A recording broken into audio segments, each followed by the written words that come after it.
And this is Gate Talk with B. Good morning, guys. How are you guys doing out there? How you guys holding up? Are you accomplishing those goals that you set out for?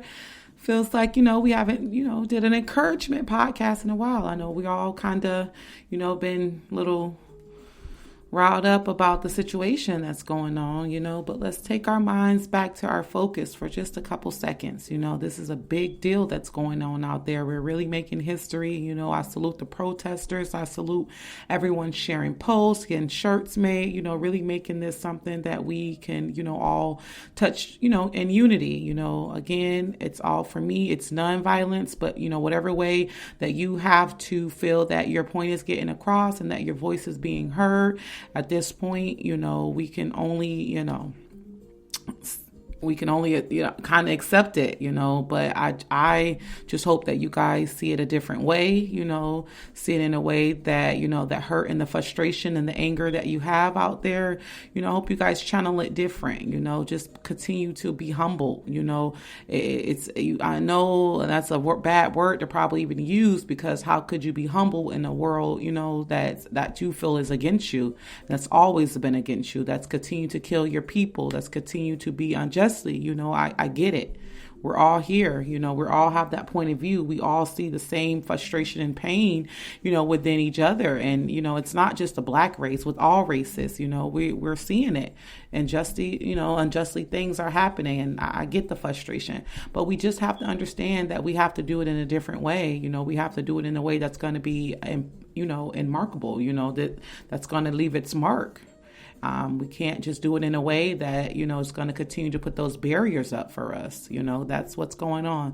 As more as we, riot and loot, it's now forgetting about the purpose, about the justice and the equality. Now it's becoming more of a kind of a hate crime against each other. And we don't want that, because then that's when the wars and now we have more than that one killing. Now they're feeling like they have to use unnecessary force towards us and, the protesters out there. And then those are more lives being lost. So let's just continue to, just do it the right way. That's all I say, is just do it the right way. I don't want to spend too much time on it. I know I've made a couple podcasts towards it, and I know you guys are probably tuning in just to get something different. That's what I'm doing. It's all over Facebook. It's all over the news. It's on the radio stations. Everyone's really, really, really, really joining hands on this. And that's what I'm proud of, but let's just give us a moment to focus on who we are in this midst of all this, continue to understand and identify that you don't have to lose who you are, because this is going on. If you're protesting, you're doing your part, sharing the post, and, if you have time to go out there, if you're not working or anything, just doing it peacefully, walking, doing whatever you have to do to get your mark out there, I'm for it. But I want to channel back into who you are, just basically standing on your core values, and I know that's kind of hard to do in this time, because right now the influence is so heavy over everyone that even that your voice and your thoughts that you're thinking, it's kind of, you're scared to speak out, because you don't know whether your own community is going to bash you or whether another race would bash you. So if you're in that kind of predicament, this is what this podcast is for, because that's where I'm at. I identify so much with both sides, because, I have such a heavy influence from my support system on both races, on all races. I have many friends in different races that support me, that support us as a community. So I can't go on this rant about, me being a black woman and hating all white people. I can't do that. That's something that I can't channel into my heart or my mind to even fix, because it's not the truth in me. That's not the true me, but if that's the true you, then I have to support that and go on as you being my, sister or brother in unity. But that's not me. So that if you're feeling the same way like me, where you're stuck in the middle and you don't understand what to do, no, don't do anything, Don't allow your efforts to be a better person or a better you be suppressed by someone else's influence. Do what you feel is right. When you're right, you stand on it. And that's what I'm doing. I'm standing on my thoughts. I don't feel like all white people, I'm going to say the word white people, I don't feel like they're all bad. I have, like I say, I have many supported, and, like I want to shout out Miss Tracy. That's what helped me start this podcast, her and Christopher. And I salute them because they put me into my true purpose, and they are white people. But that doesn't mean that, I forget who I was or I forget my roots. I just so happened to have a supporter that believed in me during the time that, we had those encounters and those conversations. We, basically a mentorship to build me up into who this is. So I don't feel that all are wrong. And every police officer, I have a black male as a friend that's a correctional officer, and as well as, a couple police officers that I know around the town, that continue to reach out like, how you doing? If I see him out, it's no beef with me. They haven't did anything with me. They still have their job that they have to do. When they take that badge off, as a black male or whatever, they still have to come home to it also. So we can't hate all officers and we can't hate all white people. That's forgetting the purpose. That's forgetting why we're doing it. And if you have that hatred in your heart, for everyone who hasn't even did you wrong, that's not the way to go. I get it. Yes, police officers have been killing us for a long time, and it's tiring and it's disgusting. And I don't like it. And that's why I'm protesting for it. I don't like it. But that doesn't mean that all officers get that same treatment from me. If you did something injustice to me or my people, that's the person you go after. That's the one, and not the whole force. It's like a black person. I'm sorry to say it's going to touch a lot of feathers, but it's like a black person. You know what I'm saying? If they kill a white person, and it was unjustly, that doesn't mean that I'm going to go over there and support that black man. If that white man did nothing to him, I'm not going to support him either, because unjustly is unjustly. And that's why I'm not supporting this white cop, because he killed this black male unjustified. That's why I don't support him or like him. And I'm speaking on him, but I'm not speaking on the entire race. I can't do that. That's not in my heart. And like I say, I want to shift gears from that. So, you demand your respect. And that's what I'm doing. I'm demanding my respect. I'm demanding it in the way that you're going to respect my mind, the same way I'm going to respect you guys' mind. So if you're out there and you're feeling like, wow, I don't know what to say, I'm going to just get off Facebook, or I'm going to just forget about it, or I don't know what side to side, because you can even have a family member. You're feeling this way and your family member is outraged over, the incident, and you're feeling like, wow, if I say something, then, I'll feel like no. Right is right, wrong is wrong.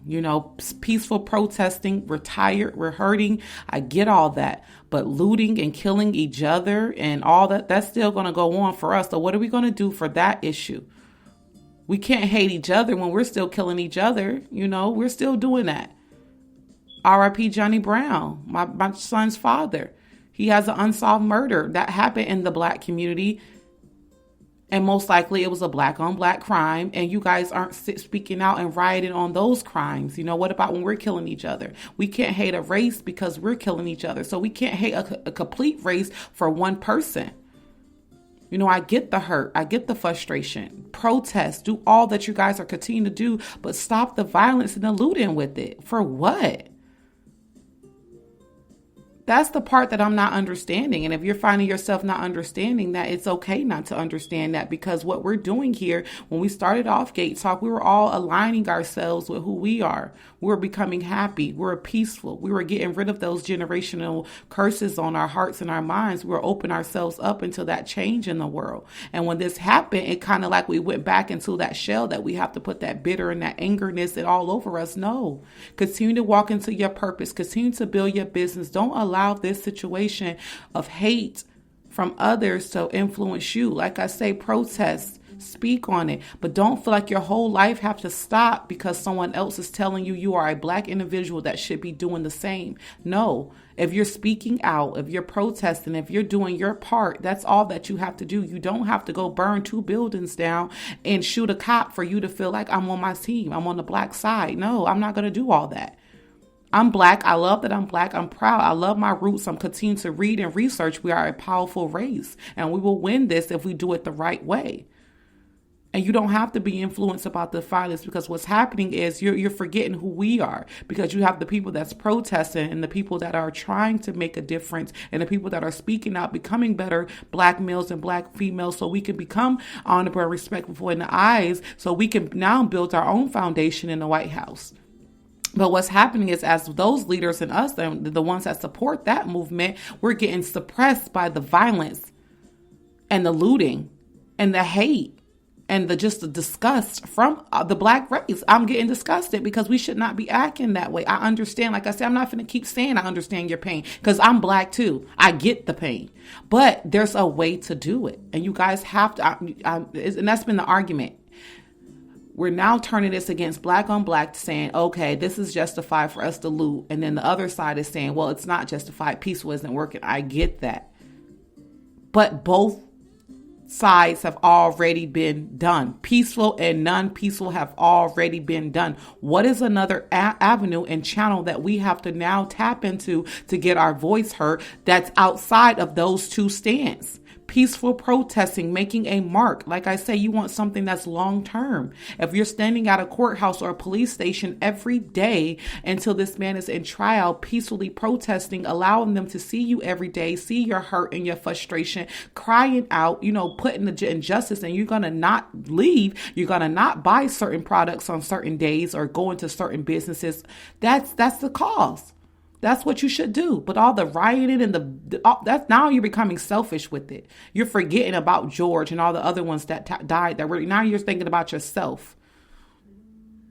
So that's why I say you got to know where you identify at. Just because you're a black person does not mean you have to go on this hate crime spree. I went to work yesterday. I have a white client. My client didn't even know how to approach me, and I had to let her know, honey, I'm not that girl. There's no influence over me that'll make me change my mind when I know I'm standing on something that's right. Peaceful protesting and not hating everyone of a certain race. Because I would hate for my client to kick me out of their house and say that they can't have me in there. And now that's losing my money because of what my racists continue to do out there and how they feel. No, I had to let her know. We had that conversation and we both feel the same. We don't know how to identify as a whole race. You have to identify the killer, the person, the officers that are continuing to use that badge as a leverage to kill someone. I don't like them. No, I don't. I don't support them and I will never like them. But that doesn't mean that I'm not going to like all officers when these officers are going to be those same officers when your boyfriend is upside your head or your house is getting broken into that you have to call. We still need it. And I'm sorry to sound that way, but sometimes we got to get a little dirty when it comes down to speaking on what's right. And I didn't even want to get into that topic because, like I say, it's not what I want to speak on. I want to make sure that you guys are encouraged in this. And it seems like I'm feeling even selfish for myself to try to move on a topic for even my show as a black girl, because it's like everyone is expecting me to speak out on this hate crime and speak out against it on this platform. I'm not going to do that. I'm going to continue to keep encouraging my listeners. And I hope you guys are achieving your goals. I hope you guys are staying on that business, building it, doing your logos, doing all things that you need to do to make you good. I want to make sure that you're building your family up. You're teaching your children the values and the cores of yourself and us as a race, getting that stigma off of us. I want you guys to continue to pray before you go to sleep. Pray for change. Pray for peace. Pray that this turns out, that more lives isn't lost, that we actually make an impact into the White House and in all areas that we're trying to touch. And if we don't, make sure that we're now building a foundation that we don't have to go about a certain way. We can now tap into our own resources and our own economy, and that's the way we're going. Start shifting to black only businesses, and the businesses that support this. Don't shop there. That's it. Don't shop there. Put your money somewhere else. That's why I say when we started this podcast, go ahead and put your money in a way that you can tap into your money. So if you're seeing these banks and corporations that are supporting this hate crime against black people and they're supporting the officers that kill, then don't shop there. Now you shop with but that's where the unity comes in. Now you got to make sure that if we're not going to do that, that we have those black leaders that are stepping up and those black business owners that are stepping up that are now doubling in their products. So now we can feed and, and knowledge our own community. That's the movement for me. If you're going to eliminate a source, let's replace it with something greater. So if you don't like shopping at the Targets and the Walmarts that support these, then now let's make our own Target and our Walmart. So that way our money stays in the community and we're doing it peacefully. We don't have to burn down their Target or Walmart and we have our own. We just won't shop there. But that's what the way that we have to do. We have to hit it to where it's a financial crisis for everyone. And that's the only way everyone knows when your money's touched. That's when